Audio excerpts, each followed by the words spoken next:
어떻게 해야 되는 거예요? 예, 제 결론부터 말씀드리면 꼭 수술이 필요하지는 않습니다.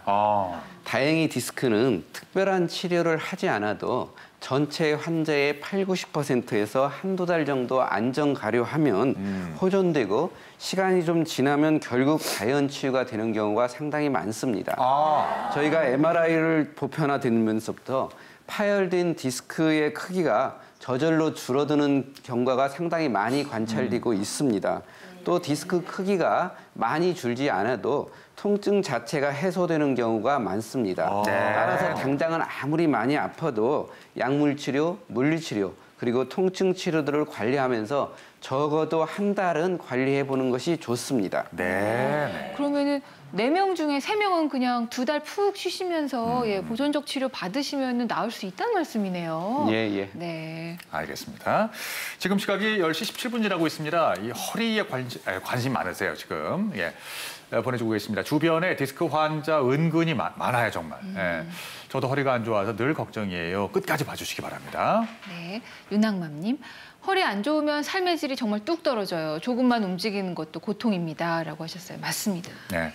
자, 척추 건강할 때 지키고 싶네요. 척추는 언제부터 노화가 일어날까요?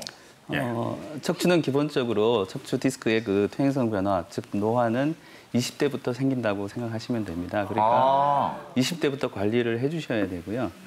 그렇게 해서 퇴행성 변화가 진행되다가 남성 같은 경우는 한 30대에 많이 생기고 여성분들 같은 경우는 40, 50대에 이제 그 디스크가 많이 생기게 되는데 결과적으로는 남성분들 같은 경우는 퇴행성 변화가 기본적으로 있으면서 강한 외력이나 힘을 쓰는 경우가 많고 어떤 외력이 작용해서 생기는 경우가 꽤 있고요. 여성분들 같은 경우는 이러한 기본적으로 퇴행성 변화가 오랫동안 진행이 되면서 디스크나 관절 주변에 모두 퇴행성 변화가 진행되다가 어떤 잘못된 자세나 이런 동작으로 인해서 디스크가 생기게 되는 경우가 많이 있습니다.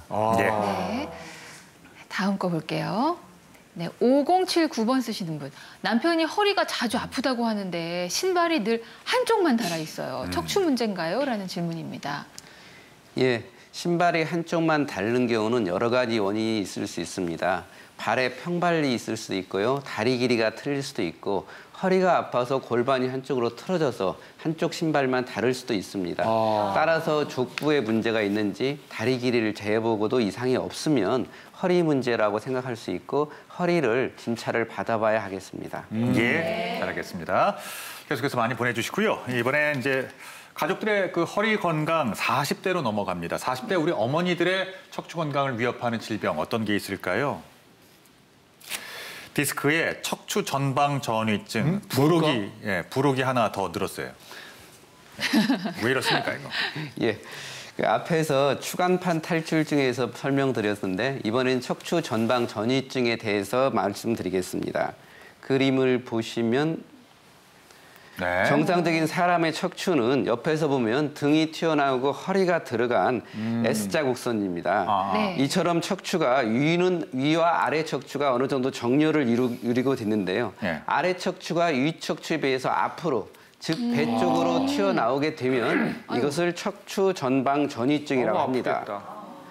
인간의 근력은 25세 정도에서 근력은 피크가 됐다가 이후에 점차 떨어지게 되고요. 이에 비해서 신체 대사는 40세 전후부터 상당히 떨어져서 살이 찌게 됩니다. 그래서 우리가 40세가 되면 어떻게 되냐면 근력은 떨어지고 체중은 늘어나서 허리 있는 근육이 약해지게 됩니다. 따라서 허리에 금이 있다든지 이러면 버티지 못하고 앞으로 살살 밀려나게 됩니다. 이래서 이게 척추 전방 전이증이 40대에 발생하고 전이증이 안 생긴다고 하더라도 근력이 약해지기 때문에 증상이